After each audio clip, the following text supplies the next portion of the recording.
Hi hello friends, ಎಲ್ಲರಿಗೂ ನಮಸ್ಕಾರ. ಎಲ್ಲರೂ ಹೇಗಿದ್ದೀರಾ?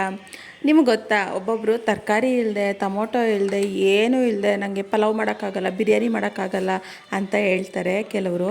ಸೊ ಏನೂ ಇಲ್ಲದೆ ಇದ್ದರೂ ಮಾಡಬಹುದು. ಪಲಾವ್ ಬಿರಿಯಾನಿ ಅಂದರೆ ನಾವು ಯಾವ ಥರ ಮಾಡ್ತೀವಿ ಅಷ್ಟು ವೆರೈಟಿ ಆಗುತ್ತೆ, ಉಪ್ಪು ಹುಳಿ ಖಾರ ಎಲ್ಲ ಕರೆಕ್ಟಾಗಿ ಹಾಕಿದರೆ ಅಂತ ನಾನು ಹೇಳ್ತೀನಿ. ನಾನೇನು ಮಾಡ್ತಾ ಇರೋದು ಸಿಂಪಲ್ ಮೈಲ್ಡ್ ಫ್ಲೇವರ್ ಕೊಡುವಂತಹ ಬಿರಿಯಾನಿ. ಶುಂಠಿ, ಬೆಳ್ಳುಳ್ಳಿ, ಕೊತ್ತಂಬರಿ, ಪುದೀನ, ಈರುಳ್ಳಿ ಇದಿಷ್ಟನ್ನು ಪೇಸ್ಟ್ ಮಾಡ್ಕೊಂಡಿದ್ದೀನಿ. ಇದಕ್ಕೆ ಯಾವುದೇ ರೀತಿ ಟೊಮೊಟೊ ಅಂತೂ ಬೇಡವೇ ಬೇಡ. ಒಂದು ಕುಕ್ಕರ್ಗೆ 1-2 ಸ್ಪೂನಷ್ಟು ತುಪ್ಪ ಹಾಕಿ, ಸ್ವಲ್ಪ ಚಕ್ಕೆ, ಸ್ವಲ್ಪ ಲವಂಗ, ಸ್ವಲ್ಪ ಏಲಕ್ಕಿ, ಹಾಗೆ ಪಲಾವ್ ಎಲೆ, ಕಸ್ತೂರಿ ಮೇಥಿ, ಮಸಾಲೆ ಪದಾರ್ಥ ಎಲ್ಲ ಸ್ವಲ್ಪ ಸ್ವಲ್ಪ ಹಾಕಿ, 2 ಹಸಿಮೆಣಸಿನ್ಕಾಯಿ ಹಾಕಿ, ಅರ್ಧ ಈರುಳ್ಳಿ ಹಾಕ್ಕೊಂಡು ಫ್ರೈ ಮಾಡ್ಕೊಳ್ಳಿ. ಅರ್ಧ ರುಬ್ಬೋದಕ್ಕೆ, ಅರ್ಧ ಫ್ರೈ ಮಾಡೋದಕ್ಕೆ.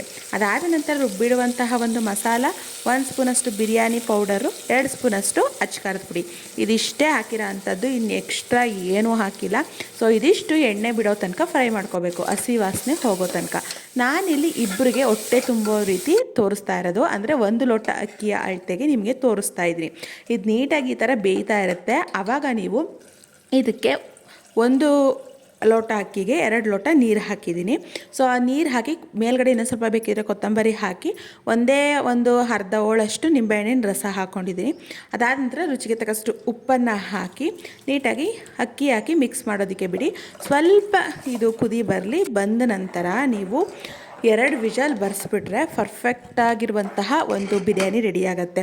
ಅತಿ ಹೆಚ್ಚು ಮಸಾಲೆ ಇಲ್ಲದೆ ಮೈಲ್ಡಾಗಿ ಇರಬೇಕು ಅಂತ ಅಂದರೆ ಮೊಸರು ಬಜ್ಜಿ ಜೊತೆಗೆ ನೀವು ಈ ರೀತಿ ಕರೆಕ್ಟ್ ಮೆಜರ್ಮೆಂಟಲ್ಲಿ ನಾನು ತೋರಿಸ್ತೀನಿ, ಮಾಡಿ ನೋಡಿ, ಸಖತ್ತಾಗಿರುತ್ತೆ. ಸೊ ಎಲ್ಲರೂ ಇಷ್ಟಪಡ್ತಾರೆ. ಒಂದು ಸಾರಿ ಟ್ರೈ ಮಾಡಿ ಅಂತ ಹೇಳ್ತೀನಿ. Thank you for watching. Bye to all.